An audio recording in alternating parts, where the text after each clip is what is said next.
Hello. Hi, sir. Can we start the meeting? Yes, sure. Sure. Are we audible? Yeah. Okay. Good morning, everyone. Hi, good afternoon. This is the third day of Galaxy Surfactants Limited. Today, from the management, we have Mr. Abhijit Damle, CFO, Mr. Ruchir Soni, Internal IR. Before I hand over the call to the management, I will lay out the flow of the event. We will start with a brief intro by the management, and then we will move on to the Q&A round. Any participants who would like to ask questions can raise their hand or put them in the chat box. First, we will take questions from the participants who have raised hands and then move on to the chat box. Now, I would like to ask the management for their opening remarks. So please go ahead.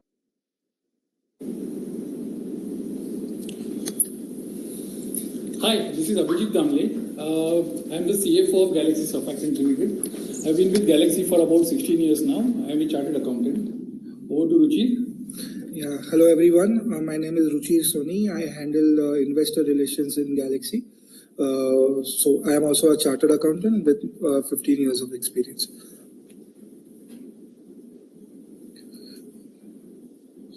So we can start with the question. Introduction of who would be there from the management side, Aryan Capital side. Sir, we can have the introduction from you, and if it's okay, then we can start with the question and answers. Yeah, so can you also introduce from your side who's joining from Arihant? Yeah, I'm Utsav Binara from Arihant Capital. Okay. Yeah, please. Right. Should we start with the question and answers now? Yes. Okay. Any participants who would like to ask questions can raise their hand or put them in the chat box. First, we will take the question from participants who have raised hands and then move on to the box. We will wait for a minute to let the question queue assemble.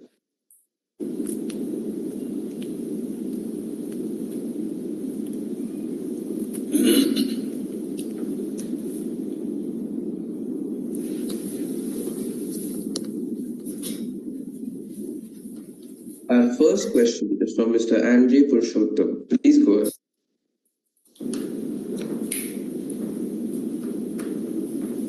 Yeah, my question was really about last 3 years. If you look at your sales or profit growth, I have just a CAGR of about 5% on my records.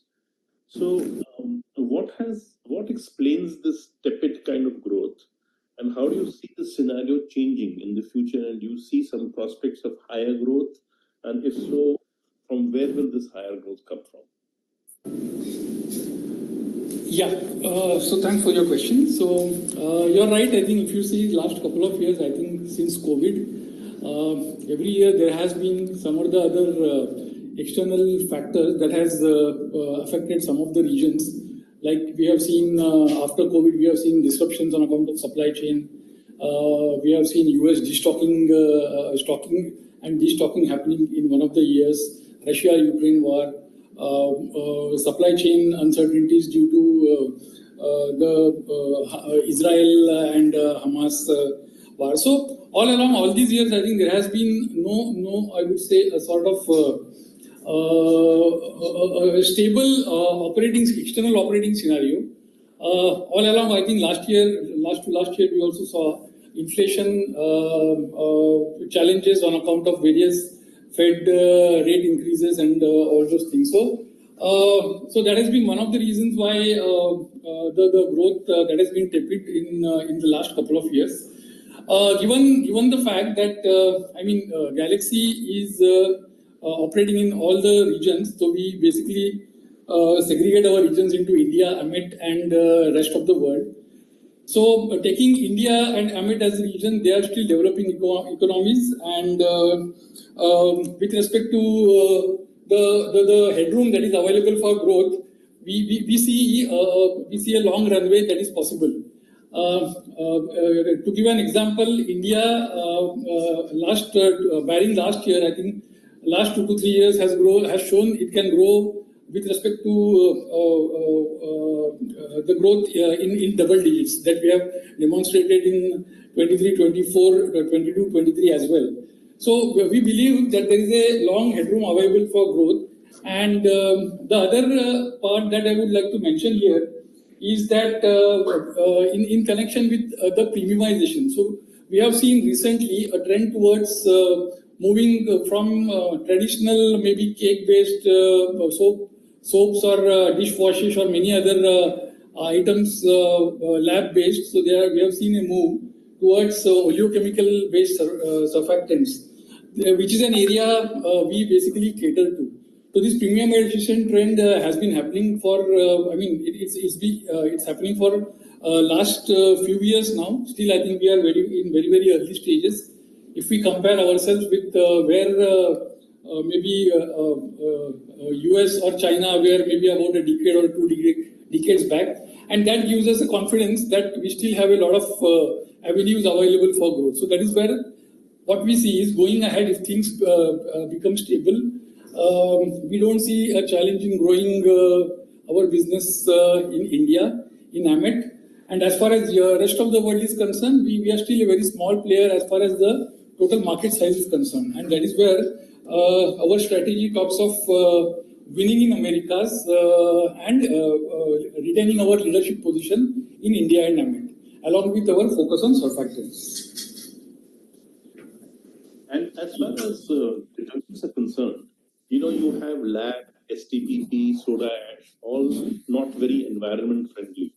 And there are substitutes happening in that market. So STPP is being replaced by polymers, various other kind of detergents are coming to replace lab, etc. Is this a challenge for you, or is this an opportunity? And how are you equipped to face these changes in the kind of chemicals that have long dominated the scene and now are beginning to change? So I think you mentioned about LAB, right? LAB is the very basic surfactant that is used in very maybe entry-level detergents, so to say. Okay. So in India, we are not in the business of LAB. In Egypt, we have some small portion to cater to some of our strategic customers' requirement. And as you rightly said, I think regulatory-wise, we have seen a trend towards more safer, more non-toxic type of ingredient that we have over a period of years, more milder, more green-based. And to that extent, you are right. I think some of the products that we offer are actually these type of products which cater to these type of trends. For example, phenoxyethanol is a non-toxic preservative that we offer, wherein in many cases in the world, still I think some of the toxic preservatives like formaldehyde and all, they are still used. They are also banned by certain jurisdictions. So this trend we have seen in the past happening. The recent trend that we are looking at is basically you are pertaining to movement from LAB based to oleochemical based surfactant. That's what I clarified in my first the answer to the first question, wherein we have seen that, like for example, soap based bars or maybe detergent powders, they are now moving to a liquid detergents, liquid body wash, liquid dish cleaners, and these are all oleochemical based surfactants, wherein the basic raw material that is derived is a derivative of palm kernel oil. And we are I mean, many of the products are already in the pipeline or have also been launched, which have a green quotient, which are we can say sustainable, milder, to cater to these new and upcoming trends. Thank you, Wayne.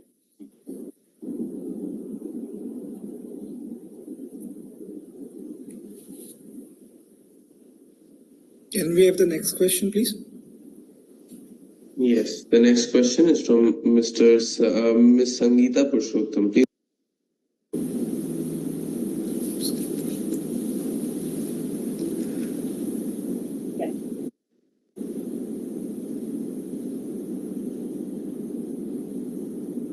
Can you hear me?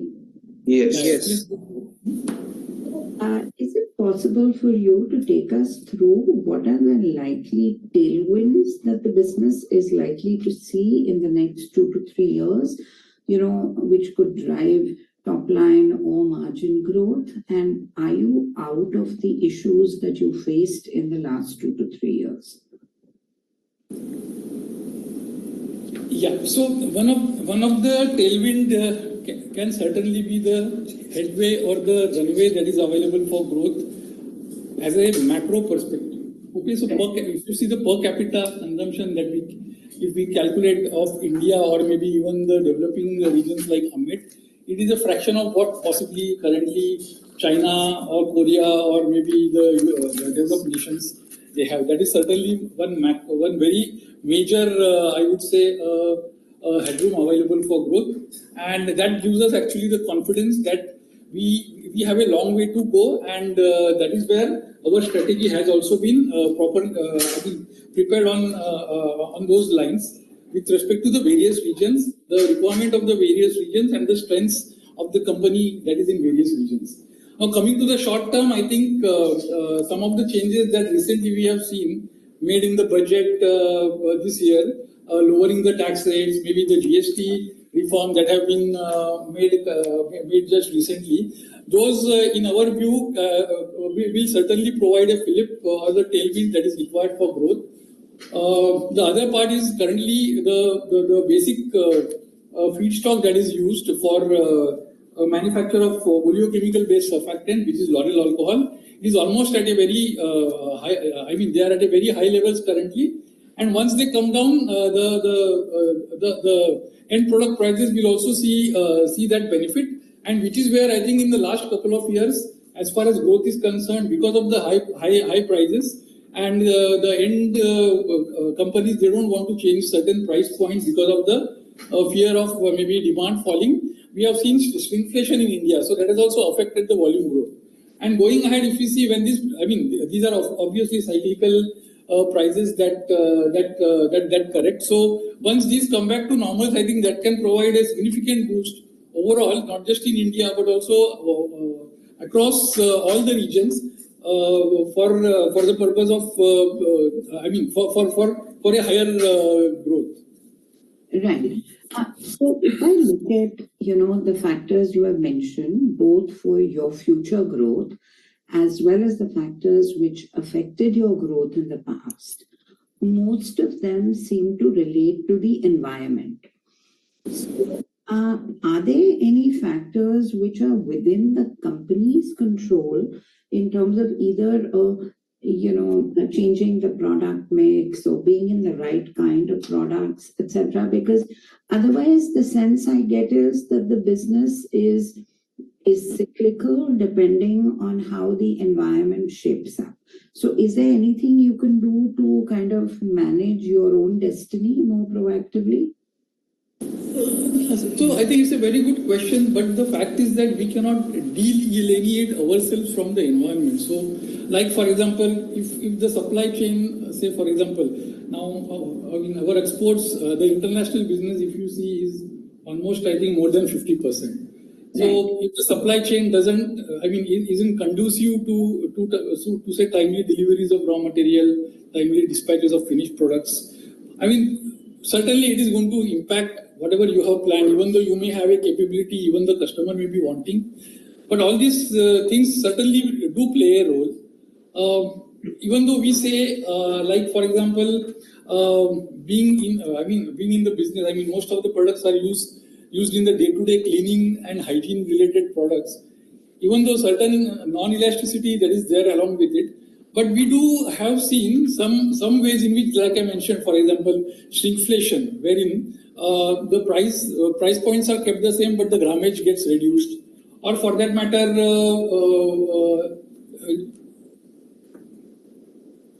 just a second, I think I lost my thoughts.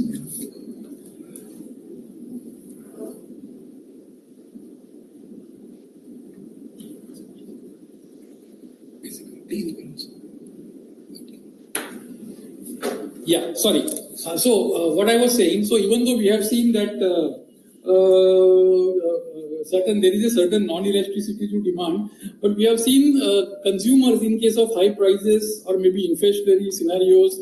We have seen new launches getting postponed by the customers because the customers also do not want to take a risk. We have seen a sort of down trading from premium products to say a premium product to masstige products. So all these things do certainly impact the growth plans.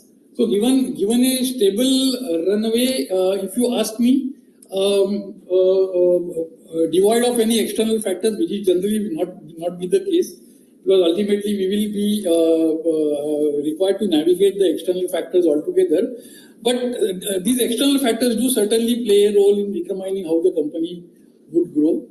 What from our side, basically, the thing is that we have multiple products across various segments of home and personal care.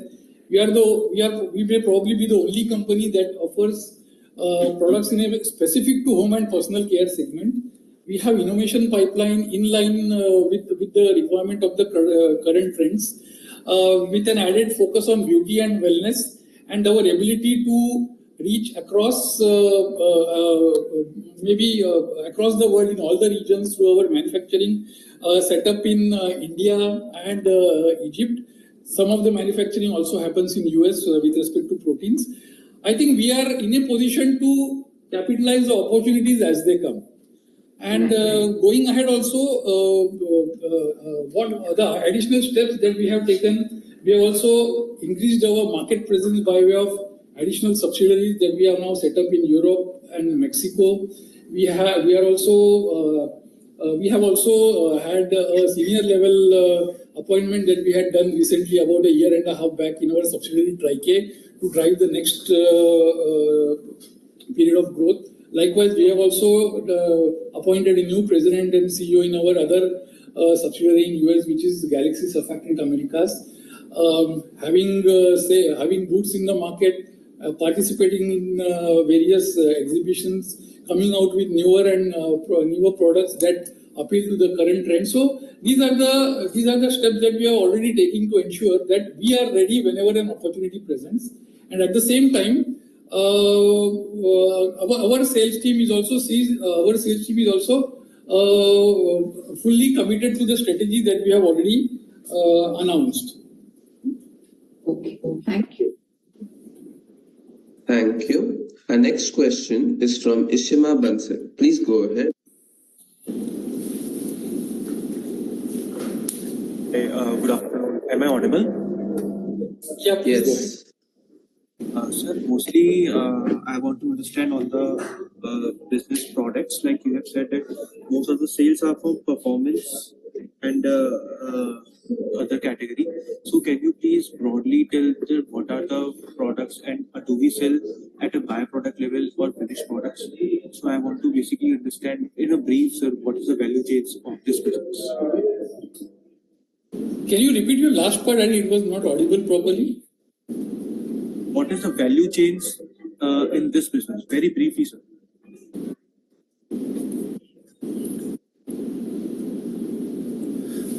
Okay, let me just explain. If you think it's not the answer, please interrupt me. So basically, if you see, this is a B2B business, okay, and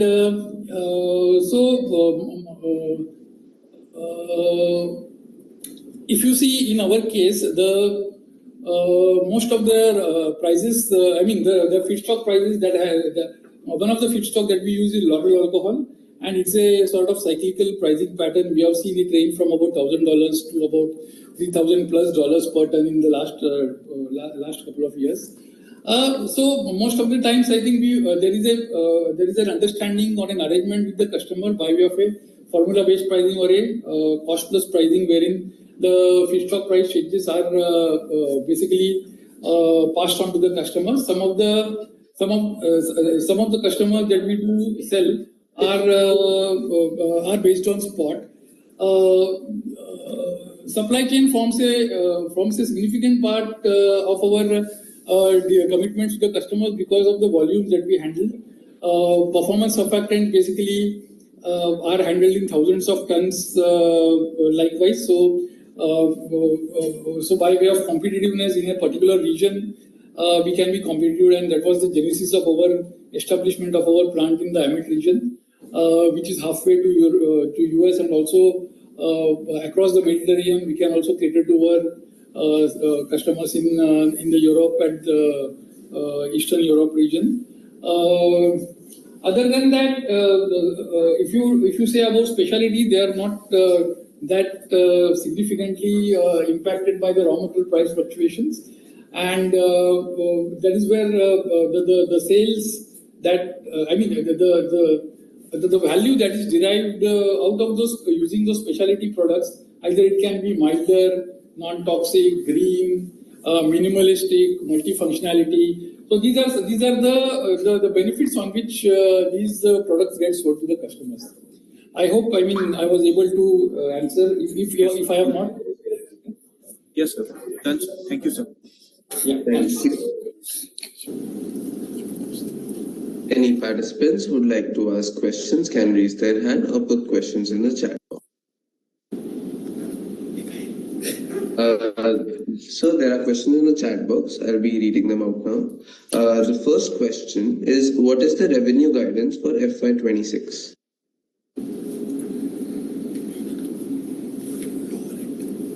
So generally we are saying that 6 to 8% is what we have given, but given the fact that we started the year with high raw material prices and many other challenges. We have we will possibly be at the lower end of the band this year, unless we see, say for example, the tailwinds they really take shape, and for that matter, if at all any changes are required to be done, possibly we may do it during maybe our call in November. Thank you. Next question is from Mr. Prashant Shah. Please go ahead.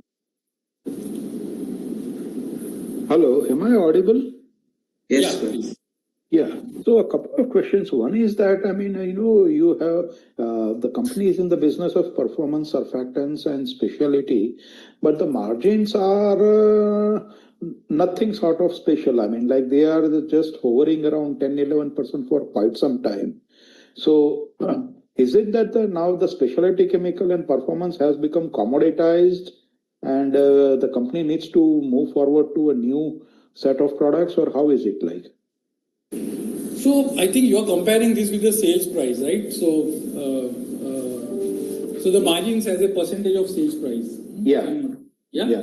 So there's I would like to only add one thing, that as I said, we being in the B2B business and the sales price dependent on the feedstock prices, the comparison of any profitability indicator with respect to a percentage of sales might be actually not be a proper metric to evaluate, and that is the reason what we say is we evaluate our performance by way of volume growth and by way of growth in EBITDA per ton.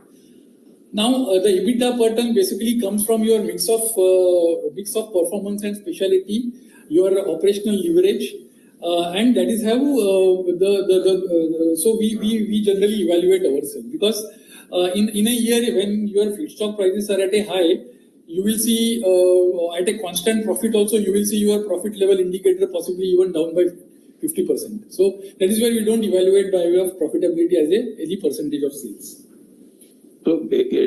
So am I to understand that, if the feedstock prices are high, then the company will most likely unable to pass on the price hike to the customer?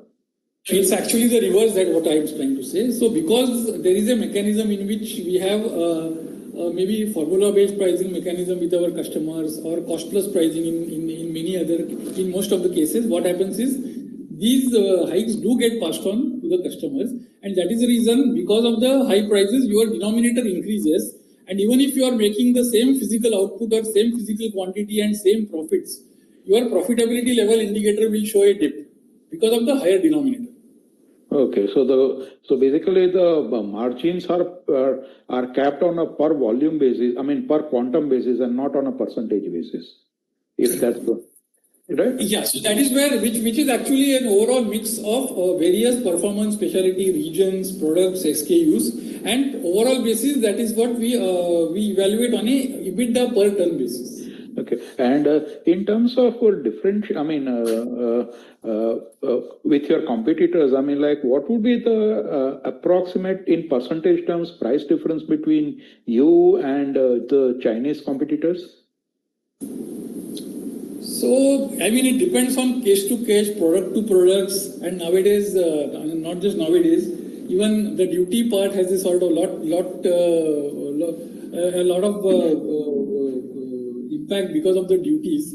Maybe you may be able to sell at some nominal duty, your competitors may be able to sell at some duty. So, I mean, it's very difficult to give one single answer for these prices.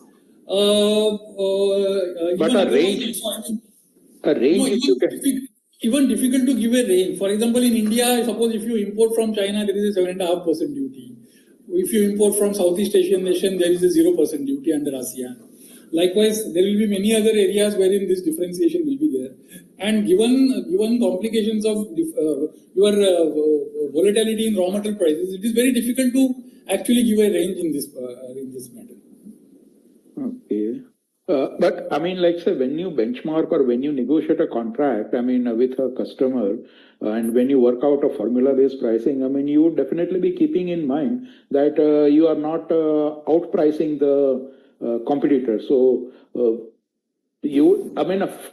your, say, main products, I mean, top 2 or 3 products, I mean, how would you describe it? Yeah, so if you are specifically referring to competition from China, in India, we don't see any competition from China. Okay.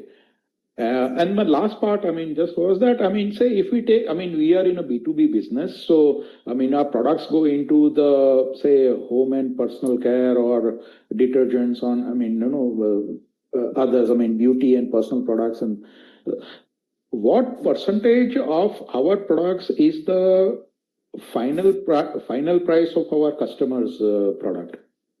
So let's say if we are supplying to a customer and it goes into a detergent or a XYZ product, what percentage of the final price of the final product is our supply?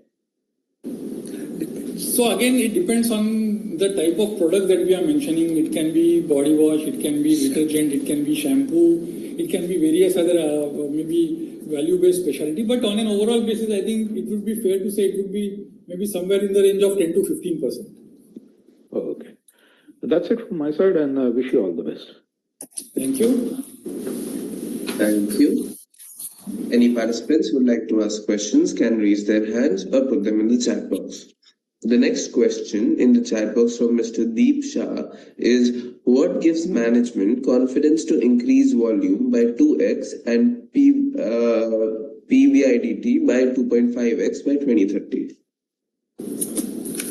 Yeah, so as I think, as I had mentioned in my earlier answer to one of the questions, I think there is a very big headroom for growth available. That is the main contributing factor to this confidence. And we are I would say we are, it won't be maybe naive to say that we are maybe the only company that is focused in home and personal care sector. So we know the market, we know the customers. We have been servicing these customers for quite some time now. We have our reach for across all the geographies, and we have also from our side taken steps to strengthen our abilities to cater to the opportunities by various steps that we have already taken, like having senior leadership appointed to drive the growth, incorporation of new subsidiaries, new stocking points, distributorship arrangements with various distributors. Certain strategic announcements have also been made. So these remain I think the core of confidence that we think we'll be able to. India being our home market, AMET being our home market, again, these are developing economies. As the purchasing power grows in future, we are certainly there that can participate. Plus, other factors like, for example, urban growth, your contribution by female participants in the workforce, our ability to cater to newer trends like your green chemistry, sustainable chemistry, milder surfactants, and our ability to cater to these trends by way of our innovative products. So these are the ways in which we think we will be able to have our vision 2030-35.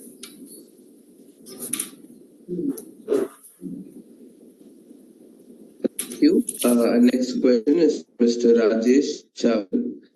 Can you highlight any upcoming specialty surfactants or personal care products that could materially contribute to revenue in the next 2 to 3 years? Sorry, can you repeat your question? Yeah, just a second. The question is from Mr. Rajesh Chavan. He's asking, can you highlight any upcoming specialty surfactants or personal care products that could materially contribute to revenue in the next 2 to 3 years? So there are various, I think we have almost all, maybe 200 plus products, but one thing certainly is, it would be India and AMET, if we are talking of these regions, it would be basically still the growth will be driven by performance-based surfactants. Rest of the world will basically be specialties. And for that matter, there are different products that we cater to. Just to give you an example, I think we, in case of, say, for example, recently, about a year or so back, US, one of the regions in US came out with a sort of a very low requirement of a particular impurity in a product. So we have that product, basically, we have our capability to demonstrated our capability to manufacture that product. So if we talk about region, in that region, this is something which will drive the growth. In other regions, there are other products. Plus, from time to time, we have almost a pipeline of about more than 15 plus products in the innovation pipeline, which is going to cater to the newer and upcoming trends. So, very difficult to point out a particular product or a group of products that will drive growth. Okay, thank you. The next question is, out of 2x volume growth, which segment will be a key driver, and how should one see the revenue mix between surfactants and specialty care from the current levels? So currently, if you ask me, it can be about 65-35, but as I said to you, I think about 60% of the market, which comprises of maybe about India and AMET, still a performance-based market, and that can also, that is surely going to grow along with the specialty. US and Europe, although the growth is not high, but we are a very small player.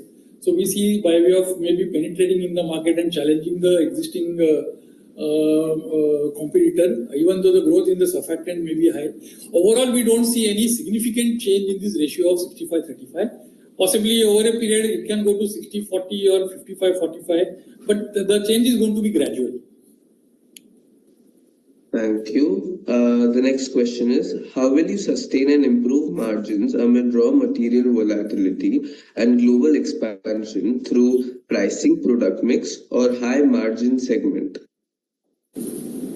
So margin increase, as I mentioned, so we also have our target of EBITDA margin increase. So basically, EBITDA margin increase will certainly be going to be a sort of function of your performance to specialty ratio, which I said is going to grow not drastically but gradually. Newer products, new specialty products will obviously, specialty products certainly give you a higher contribution, and their ratio is what something is going to drive your higher profitability and higher EBITDA per ton going ahead. Plus, as you increase your capacity utilization, certainly your operational leverage also helps in basically increasing your profitability to a certain extent. And these are some of the factors wherein we see is going to drive our profitability. Thank you. The next question is, could you please explain Vision 2030? That has been actually, we have had a capital market day, and that has been actually published in the website and the stock exchanges. You can download it from there. Yeah, so just to give you a sort of just a heads up to that. So what we have said is basically we will, we'll increase our volume by 2 times and increase our EBITDA by 2.5 times, and our target EBITDA per ton is going to be 25,000 per ton. And just give me a second. So this would be the primary vision which we have enlisted. Yeah, and so we basically are the leaders in India and AMET market. So the strategy there is going to be defend and grow in India and AMET. In the regions of rest of the world, primarily US, Latin America, and Europe. So challenge the existing market competitor and penetrate the market is going to be the strategy in the developed regions. And certainly our focus is also going to be on the specialty segment going ahead. So I mean, this was just in a small recap of the Vision 2030 that we have laid out. There is a detailed presentation that is available. We have disclosed to the stock exchanges. You can go through. Okay, thank you, sir. The next question is from Mr. Bharat Gupta. How do you see demand trends across the major geographies, and are we seeing any inventory overhang in markets like USA due to tariff issues? So tariff issue is something which is still, I think, is a fluid issue, and I think when these announcements were made in maybe April and also in end of July and August, I think there was a very short time that was given possibly for maybe any reactive because I mean, in our case, everything has to, I mean, it's only a sort of marine shipment that can happen. So over a period, I think maybe there may be some sort of stocks that would have been built in US. But I mean, the other way to think is that nobody had anticipated this 25% extra, I think, penal duty. So I think from a 10 to 25 was possibly known, but at the same time, I think people were also anticipating some bilateral trade agreement to get concluded. So in anticipation, possibly, I don't think there would be a lot of stocking that would have been done as far as this tariff issue is concerned. Thank you. Our next question is from an anonymous attendee, percentage of import out of total RM. And the second question is, India has any edge in this segment? Percentage of imports would be, if you ask me about India, standalone, it would be about 50% would be about imports. India, so if you ask me about see, India is our primary location for manufacture, wherein most of the products are manufactured in India. And in addition to India, we also manufacture in Egypt. So if you ask me, lower cost of manufacture is certainly an edge that we can mention. And as far as other products are concerned, especially actives and proteins, we have our manufacturing facility that is there in New Hampshire, in US. And I mean, it is basically it basically belongs to our subsidiary, US subsidiary, Tricare. So primarily that is the edge, and the other part I would say is our focus on the home and personal care industry. So I mean, like our competitors, they are into many other industrial segments. Like for example, surfactants are used in many other segments like your textile, lubricants, maybe agriculture, leather, and other segments. So we understand this market, we understand the requirements of the customer, we understand our own products much better, that we can say. And that is where I think, as far as our customers are also concerned, we just don't, I mean, so it's a sort of strategic relationship that we have built over a period of last couple of decades. And there are various touch points at which we basically engage with the customer. It is not just purchase and sale of the products, but maybe at an innovation level, at an R&D level, at a sustainability level, supply chain level. So there are many touch points that we interact with the customer. So that certainly gives us an edge, I would say, as far as vis-a-vis our competitors. Thank you. The next question is from Mr. Harshal Parekh. He's asking, with lower GST rates for the most home and personal care products, do we see higher demand of our products from our customers in India? I think that is what the expectation is, and not just that. I think if you see, possibly there can also be a fillip towards premiumization, because, and added to it, when the raw material prices also actually cool down, that can certainly provide the required tailwind for, I think, this market to grow in India. This certainly is a big reform that we have seen. Thank you. Our next question is from Mr. Vaibhav Kapoor. Please go ahead. Yeah, hi, good afternoon, sir. Yeah, can you hear me? Yes, please go ahead. Okay. I was just looking at your volume growth from FY20 to FY25, and it's been on a CAGR basis about 3%. And you're saying that in the next 5 years you ought to double your volumes in that sense, which is about 14-15% growth.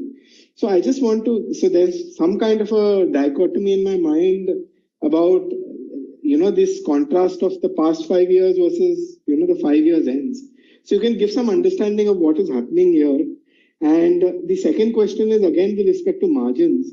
If you take like from FY15 to FY20, your margins were around, if you don't take the average is around 17,000 per ton, and now you're guiding at 25.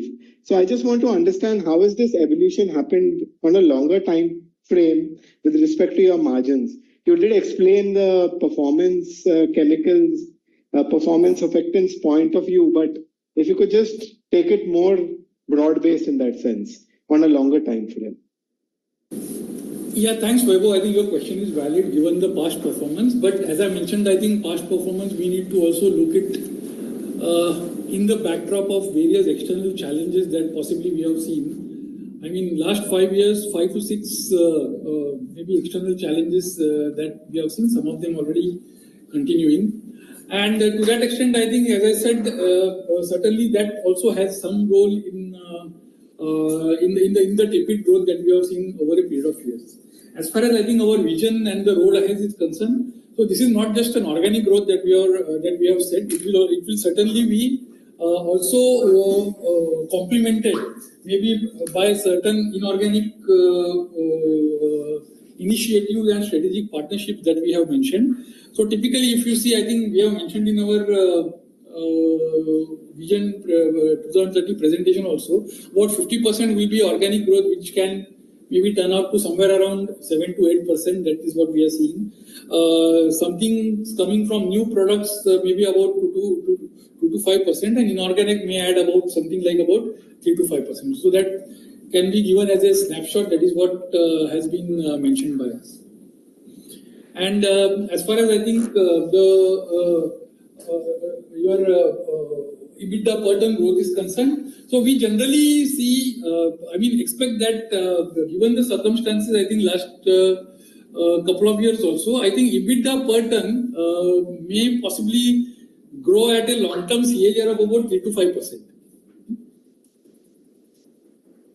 Let me just put a more nuanced question. So, how has the evolution been in terms of EBITDA per ton? If you could explain in terms of either the product profile changing or some indication between FY15 and 20 and 20 and 25. If you batch to 5 years, if you can explain with a compare or a contrast, that would help.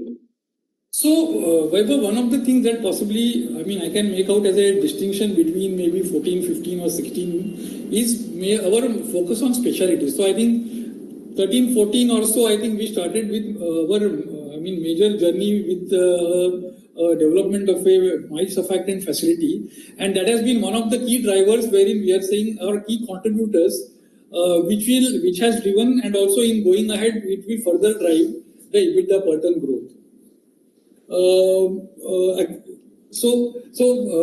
As I mentioned, I think if you see the contribution of performance and specialty has also maybe evolved from maybe 70-30 to maybe about 65-35. Going ahead, we are also expecting it to change gradually a bit, maybe about 60-40 or 55-45. And that is one of the key drivers that is going to drive your EBITDA per ton. So you're saying that you're going to achieve 14% volume growth, and there's going to be, an increase in the value add portion, right? That's what you're guiding for FY? Yeah, correct. So that's what our guidance is. Our 2 times of volumes, 2.5 times of our EBITDA and EBITDA of about 25,000 per ton. Okay. One last question on the volume growth front. Mr. Ruchi, I understand, maybe very engaging, but we are hard pressed for time, so apologies, but then we'll have to come to a close now. This last one question, can we take?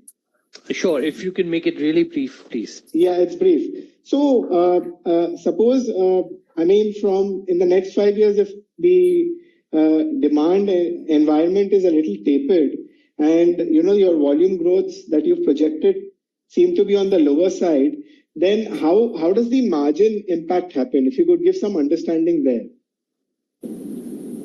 So maybe you'll need to be a little more aggressive with your giving some kind of a discount or pushing your product to the market to achieve higher capacity utilization. In that case, how does the margin differential change? If you could give some understanding. So, since we are talking about 2030, we have, given the circumstances, I think 25, 26, we are still saying that we possibly may grow at a lower end of the guided band of about 6 to 8% normal growth. But as I said, most of the growth is going to be a sort of towards the later years with respect to the innovative products that we have planned, the products that are already in the pipeline.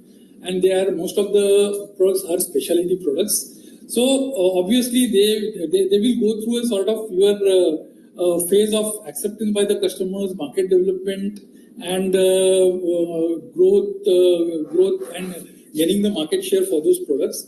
But certainly, I think we will have to wait and watch as to how this plays out. But as far as our readiness is concerned, I think we have taken adequate steps to ensure that we are basically having the capacity, having our people, having the products to the market, and we are going to go with our full commitment to ensure that we achieve our vision 2030 with the confidence that we have the runway and headroom available as far as the market is concerned. All right. Thank you. Sure. Thanks a lot. Thank you, everyone. I understand it's very engaging, but like I said, we're hard pressed for time. So I would like to invite the management now if they have any closing remarks to make. Yeah, thank you. I think it was a good session. In case I understand that in this short period it is very difficult to answer to all the questions, but in case anything is required, we will be very happy to have a sort of one-on-one meeting for further clarifications. Thank you. Surely. Thank you all of the participants for sparing their valuable time. Thank you to the management for enlightening us. Navratri greetings for everyone. We'll have to go on and close the call now. Thank you and good day. Thank you. Thanks. Recording stopped.